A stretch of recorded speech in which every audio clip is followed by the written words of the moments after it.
کے لیے ہمارے جو ورکرز آتے ہیں جو جن کا تجارت کے اندر ٹریڈ کے اندر اس کو فروغ دینے کے اندر بھی کہ ڈرائیورز ٹرانسپورٹرز اور ہیلپرز کی جو ویزا کے لیے بورڈ آف انویسٹمنٹ اور کا ریکمنڈیشن لیٹر اور ایس سی سی پی کی جو رجسٹریشن چاہیے ہوتی تھی اس سے ان کو استثناء دیا جا رہا ہے کہ جو ان کو اگر ویزا چاہیے تو جو ڈرائیورز ہیں ٹرانسپورٹرز ہیں اور جو ہیلپرز ہیں ان کو بورڈ آف انویسٹمنٹ کا لیٹر آف ریکمنڈیشن اور ایس سی پی کی رجسٹریشن سے استثناء دیا جا رہا ہے کیونکہ اور اس کا بنیادی وجہ اس ایز آف ڈوئنگ بزنس کی ہے کہ یہ تمام جو ٹریڈ ہے اور جو ان کا کام ہے وہ بارڈر کے اوپر ہوتا ہے، اس لیے ان کو ان دونوں چیزوں سے استثناء دیا جا رہا ہے۔ اور اس کے بعد یہ ہدایت جاری کر دی گئی ہے اس منظوری کے بعد کہ نادرا کو فوری طور پر اس آن لائن سسٹم کے اندر جو چینجز ہیں اور اس کو آن لائن سسٹم کے اوپر لایا جائے، اس کے نظام میں تبدیلی کو یقینی بنانے کے لیے کابینہ کی طرف سے ہدایت جاری کر دی گئی ہے اور اس کے اوپر مزید ایز آف ڈوئنگ بزنس کے سلسلے کو جاری رکھنے کے لیے ایک کابینہ کی کمیٹی کا بھی آج بنائی گئی ہے پرائم منسٹر کی طرف سے، اور جو اس عمل کو ایک ریگولر اور کنٹینیوس پروسیس کا وہ عمل جو ہے اس کی شروعات آج کابینہ نے اس کی بھی منظوری دی گئی ہے۔ اس کے ساتھ ساتھ جو ایک بہت مسئلہ افغانستان سے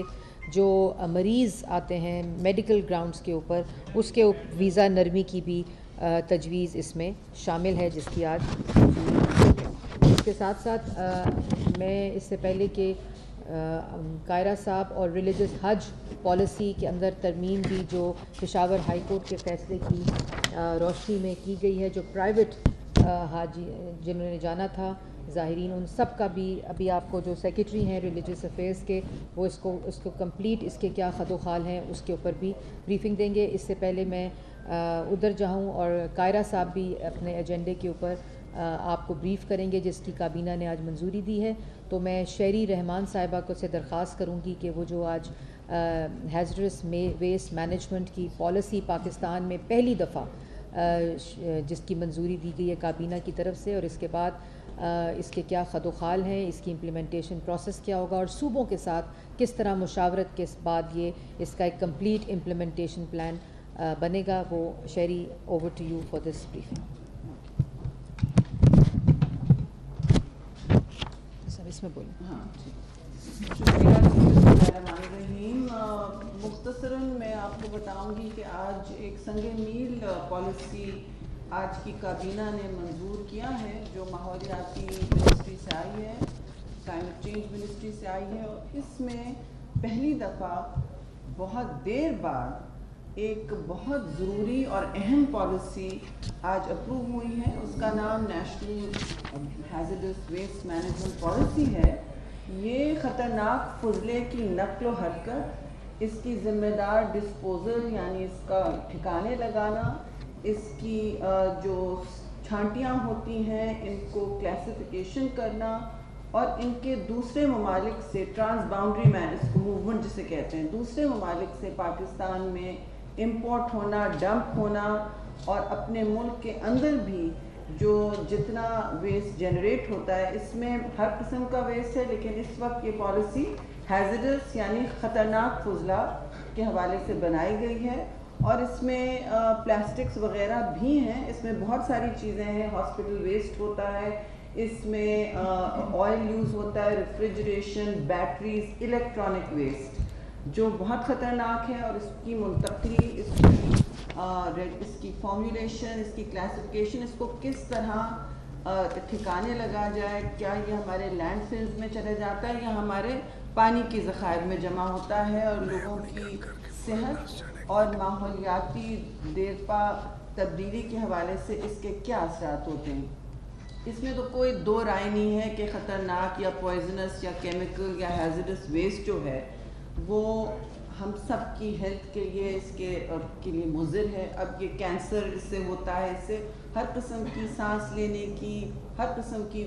بیماریاں پیدا ہوتی ہیں، جس کا پورا دنیا میں ایک ریکارڈ بنا ہوا ہے، پاکستان میں آپ کے سامنے ہے۔ دوسری بات یہ کہ آپ کے یہ پانی گراؤنڈ واٹر اور دوسرے ریزروز کو بھی، ذخائر کو بھی آلودہ کرتی ہے، اور اس طرح آلودہ کرتی ہے کہ آہستہ آہستہ آپ کے سارے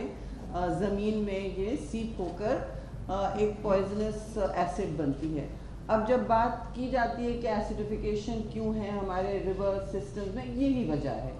اب اس کی افسوس سے میں کہوں گی پہلے نہ ڈاکیومنٹیشن کی جا رہی تھی، جو بہت خطرناک بات ہے،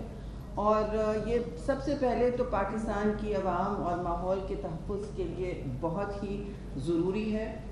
اس کو ہم نے آج کابینہ میں پریزنٹ کیا ہے اپروول کے لیے، اور ایک مربوط اور منظم پالیسی بنائی گئی ہے۔ صوبوں سے آلریڈی ایک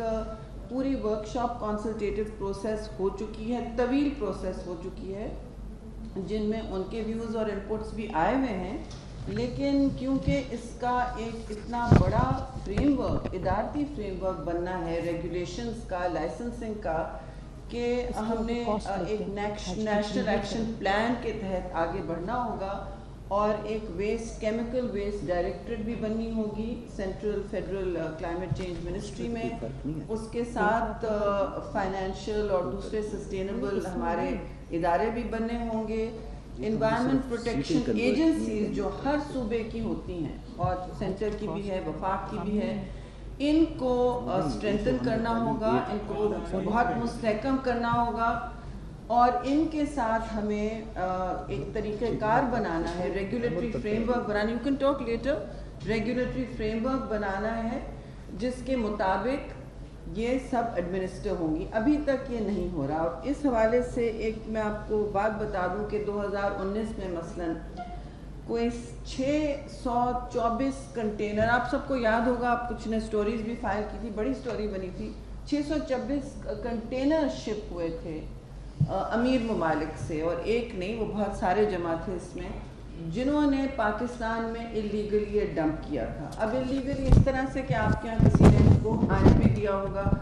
ان سارے کاموں کو روکنے کے لیے ہمیں یہ پالیسی بنانی پڑی، اور اس طرح لگ بھگ کہ میں آپ کو بتا دوں کہ 80,000، اس پرابلم کا سکیل اتنا ہے کہ 80,000 ٹن آپ کے ملک میں تو ایک سالڈ ویسٹ یا جو نارمل ویسٹ ہوتا ہے 30 to 50 ہوتا ہے اپنے ملک کا، 80,000 ٹن آپ بتائیں ایک سال میں اگر ہم پرائیویٹ باڈیز کے تھرو امپورٹ کر کے یہاں ڈمپ کر رہے ہیں، کچھ ریسائکلنگ میں جاتے ہیں، ہماری ایک بڑی ریسائکلنگ انڈسٹری ہے، لیکن اس کی جو سارٹنگ ہوتی ہے، اس کا جو ای ویسٹ ہے، اس کی جو کیمیکل، ریڈیو ایکٹیو اور دوسری پوائزن، وہ 15 سے 20% آتی ہے انہی بنڈلوں میں، انہی کنٹینرز میں۔ ہماری ذمہ داری ہے کہ ہمیں اپنے لینڈ فلز میں وہ نہ پہنچائیں، ہم اپنے پانی کے ذخائر میں، ہماری اپنی سرزمین میں، اپنی سوئل میں اس کو نہ آنے دیں۔ تو یہ ریگولیٹری فریم ورک بنا ہے، اس کو بہت پہلے بننا چاہیے تھا، بیکاز آلودگی پھیل چکی ہے ہمارے پھیپھڑوں میں، ہمارے خون میں، ہماری کھانے میں، ہمارے پانی میں، اور اس کو روکنا بہت ضروری ہے۔ سب سے پہلے تو میں یہ کہوں گی کہ یہ صوبوں کے ساتھ پھر ایک پروسیس شروع ہوگا، کیونکہ ہم نے پالیسی بنائی ہے، جو ملک کے باہر جو انٹرنیشنل اگریمنٹس ہیں جہاں جہاں پاکستان نے سائن کیا ہے، جو مین اس کا ٹرانس باؤنڈری موومنٹ کو ریسٹرکٹ جو کرتا ہے، جو ریگولیٹ کرتا ہے، وہ ہے بیزل کنونشن۔ پاکستان اس کا سگنیٹری ہے، اس کے مطابق بھی یہ ہونا تھا۔ پھر اسٹاک ہوم کنونشن بھی ہے اور مناماٹا کنونشن بھی ہے جو پلاسٹکس کو ریگولیٹ کرتے ہیں۔ اس میں آپ سے بتاتی چلوں مائکرو پلاسٹکس بھی شامل ہیں، اور کابینہ کو میں نے یہ کہا کہ ہم پلاسٹکس کیونکہ ہمارے لیے اتنا بڑا مسئلہ بنا ہوا ہے، اور ہمارے اپنے ڈیلی زندگی میں اتنا وہ مسئلہ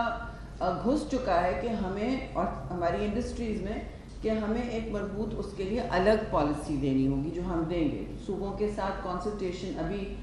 پیپرز چلے گئے ہیں، ان کی اپنی رائے آنی ہے، اور کیونکہ امپلیمنٹ صوبوں نے کرنی ہے، اور ہم اب یہ نیشنل ایکشن پلان ان کے ساتھ بنائیں گے،